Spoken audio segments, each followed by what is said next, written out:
Hey guys, check this out from Old Hound Knives.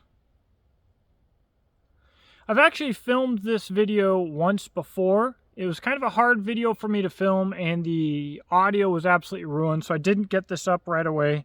But this was sent to me by a subscriber and fan of the channel who I told that I was not the best guy to review this because I think that there's likely a whole lot of terminology and jargon behind lockbacks and slip joints that I honestly quite simply don't know. And also, I have been using this knife mostly around the house and in my pocket, and that's how it's going to stay. I don't see myself using this knife out here in the woods for very much of anything outside of maybe some critters and stuff. Therefore, I'm not the best guy to generate content on it, and yet I am crazy stoked about this thing. So let's just simply jump right into this. Look at this Sand My Blade. The core is similar to D2. The frame is titanium. The handle scales are desert ironwood. When you close it, good pressure for that lock there. I don't know if maybe my kids could even do this lock, and I think my wife might also struggle with it, but I'm sure that will break in, or maybe it's not. Maybe that's how it's supposed to be. It doesn't bother me. It stops right here. It's got a good little stopping point, and then it slaps shut. Did someone just yell at me because you're not supposed to slap these shut? I have no idea.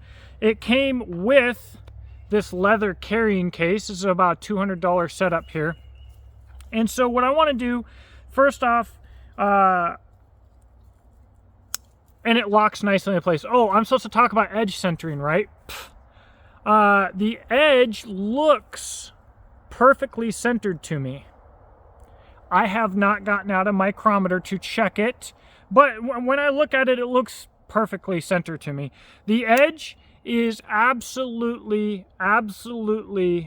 paper thin. I mean, lightsaber thin. So cutting with this thing is simply amazing. I mean, it's like a lightsaber. Now, I did have a little piece of damage on this edge. You'll see it there. I'm going to post a picture up in here. I am embarrassed to say that I was so excited when I got this and started cutting stuff that I don't know if it came this way as a mistake or if I did it as a mistake. I don't think that I've done anything to earn it so far. However, what I'm going to do, since I was so silly about this situation, is I'm going to be watching this edge very closely from here on out for damage so that I can tell you whether I'm having issues with the edge or if something just silly happened right here. I mean, maybe something got stuck in here and I slapped this blade down and put a little dent in my edge. I don't know. So this is an initial impressions review. Going forward, that's going to be one of the things that I'm really going to be looking for. Now, I'm not going to Joe X this knife. All right, so again, I said I'm going to be using this in the house or as a gentleman or maybe with some prep, like some animal skinning stuff, but I don't know if I really want to get blood in between the desert ironwood scales and stuff like that. I honestly haven't made up my mind. So chances are, when I do the long-term review of this knife, I will have cut a lot of boxes and done a lot of the stuff that normal YouTube reviewers usually do that I sometimes speak somewhat negatively about.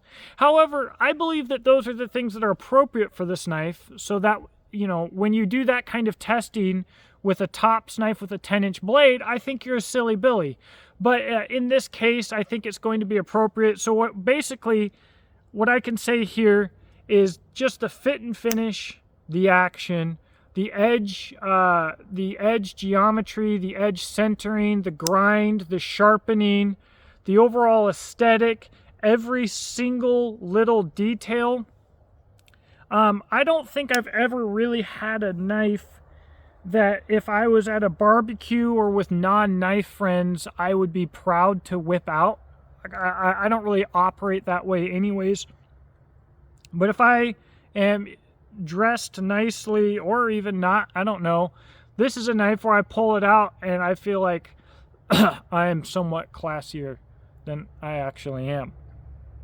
No bearings here, no flippy tricks, drop shutty, freaking any of that trendy. I don't even know, guys. This is just an absolutely beautiful knife, and I think honestly at 200 bucks, I think it's kind of a steal, just because it's so freaking nice. Could you do everything that this knife can do with a cheaper knife? Yeah, but look at this thing. You don't buy this thing just because it's the best value to do a job. You buy this thing because it's a doggone work of art. Gosh, I'm really impressed by this thing. So what I'm going to do here is I'm going to put a link to this in the description box below. Now, I'm not really interested in becoming a professional at reviewing things like this.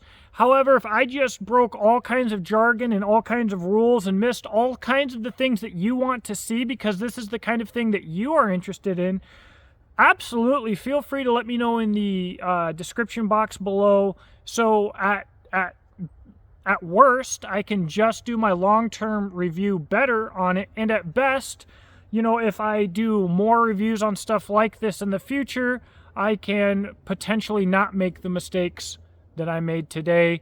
Thank you for watching, and let me know what you think in the comment section below. I'm out.